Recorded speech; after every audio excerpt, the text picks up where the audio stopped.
اچھا حضرت، ایک روایت بیان کی جاتی ہے کہ رمضان المبارک میں مشرق کی طرف سے آگ کا ایک ستون دیکھو تو پھر تم اپنے پورے سال کا ذخیرہ جمع کر لو. کیا یہ روایت درست ہے اور اس روایت کا مصداق کیا ہے؟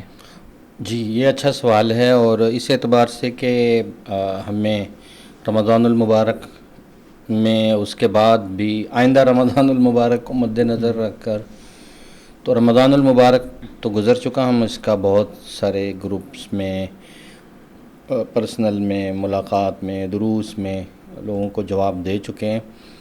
لیکن چونکہ آن لائن اور دیکھنے والے دور اور قریب سے بہت سارے احباب ایسے ہیں جن کے یہ سوال جمع ہوئے تھے، تو وہ جواب ہم جو ہے وہ ریکارڈ کروا دیتے ہیں.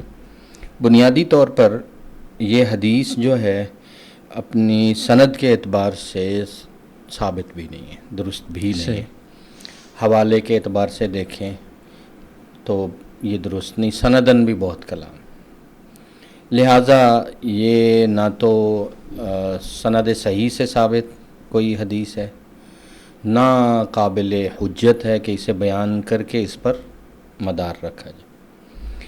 دوسری بات یہ ہے کہ بالفرض اگر یہ ثابت بھی ہو تو اس کی کوئی اور تائید، کوئی اور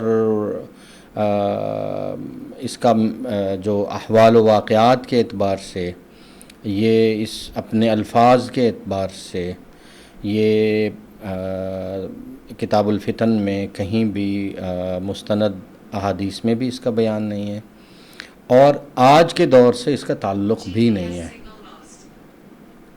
بالفرض اگر یہ ثابت بھی ہو تو آج کے دور سے اس کا اس لیے تعلق نہیں ہے کہ یہ جس پس منظر میں بیان کی گئی ہے وہ واقعات، وہ احوال اس امت پر ابھی آئے نہیں.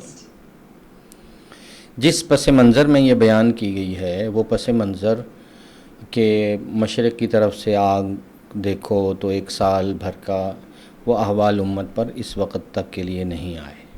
نہ ہم اس میں اس کی کوئی تطبیق دے سکتے ہیں کہ اب وہ حالات آ گئے. اول تو سندن ثابت نہیں ہے، اور دوسرا اگر ثابت ہو تو اس کے احوال و واقعات ابھی امت پر اس طرح آئے نہیں.